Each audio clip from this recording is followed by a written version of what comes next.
As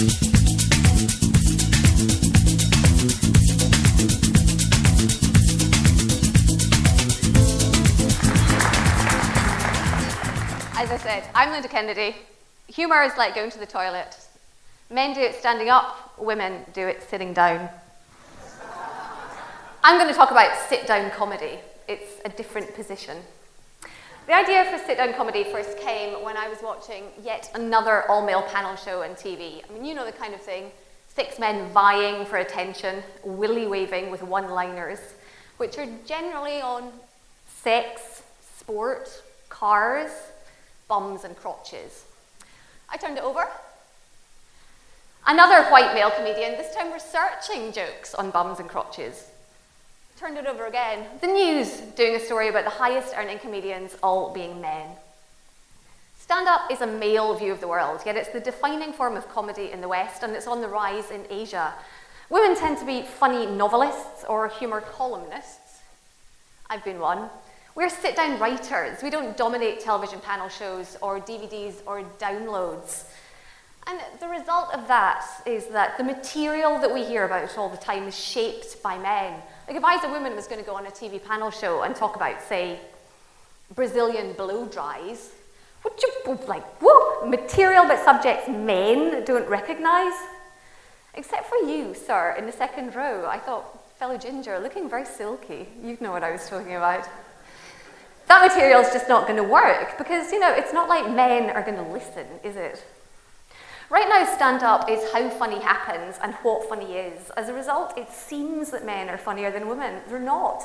It's just that culture recognizes a formula that suits men, which is standing up, showing off, with something erect in front of them. A microphone stand, you boys love it. So I decided to challenge culture and comedy.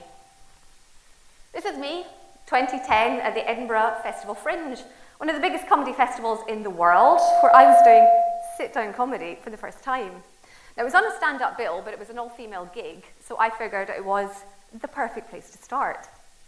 Well, the female MC began the evening by insulting the audience, and the woman on before me was talking about labias. Yes, labias. And then I came on.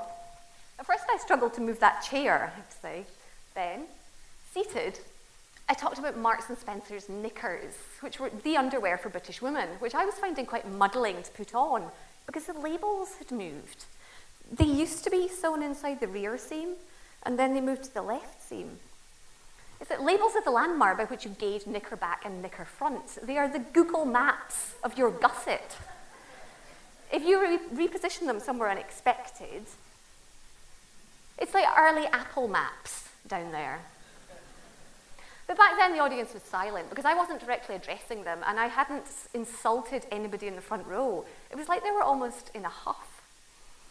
So 10 minutes and several topics later, after the silence had descended to hush and then deepened to sullenness, it was a contest between them and me as to who was more relieved. I finally finished. I left the stage, not before repositioning that chair, and I was furious with myself because they had been expecting to be tormented. They were ready to offer up their victim in the front row because that's the stand-up form.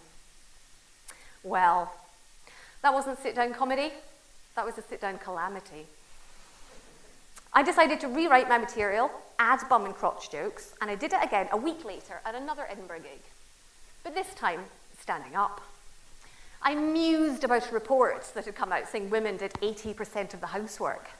And this time I did pick on a man in the front row. Don't panic, I'm not going to restage it. I was asking him if he did the housework. Did he peg out the washing?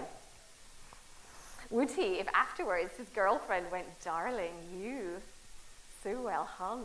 Oh. Much of it was the same material, it's just delivered differently. Nuance was thrown to the wind, crude replaced clever, insults instead of insights, but it got laughs because it fitted the formula. And that's when I decided to create sit-down comedy events. They would be held in tea rooms or cafes, over cake, the way women had got together over the centuries. The first one was called the Cupcake Comedy Quiz. That was me before it, carb loading for strength. The Cupcake Comedy Quiz was like a pub quiz except for women. There was like no sports questions, no science fiction, and no showing off. This was the debut quiz, 2011 in Beijing, where I lived before Hong Kong. We had a great time that night. We ate cake. We answered questions on Ugg boots, which the solitary bloke did not get right. It was a week when pictures had emerged, and we had a topical news quiz at the start. Pictures had emerged of a migrant worker who'd had a toe transplanted onto his finger, and the most frequent comment on social networking sites was, "Oh my God, does he have a manicure or a pedicure?" Then there was a woman whose son answered a call of nature at the Shanghai Auto Show. Defending her boy, she said it was an emissions check. Confirmation also came that week that not all men in China yearn for a flat-screen TV. There were other stories. In a survey on condom size, Chinese men were asked to measure themselves. Beijing men needed 15 centimeters. Shanghai men could squeeze into 12 centimeters. Hong Kong sizing wasn't included in the report, but the Durex Nano was trialled here the following year. After these headlines came round one. Were you paying attention or glazing over like a man? There were other rounds. A favourite was called True, False, or Should Be. How life would be if it were shaped by women. Question. Scientists are working on tricep Viagra. One pill, instant hard arm. Expected to be a big seller amongst women aged over 30. True, false, or should be? My hope is that a sit-down comedy circuit can be established of events in tea rooms and cafes, and so elevate to greater cultural significance what makes women laugh and the way that women do comedy. But let's do one last question from the quiz. Sit-down comedy is humour for women who love to laugh, but blokey stand-up in pubs doesn't appeal. It's got fewer bum and crotch jokes. It will gradually realign culture. True, false, or should be? Ladies and gents, that was sit-down comedy. I'm off for another kind of sit-down now. Thank you.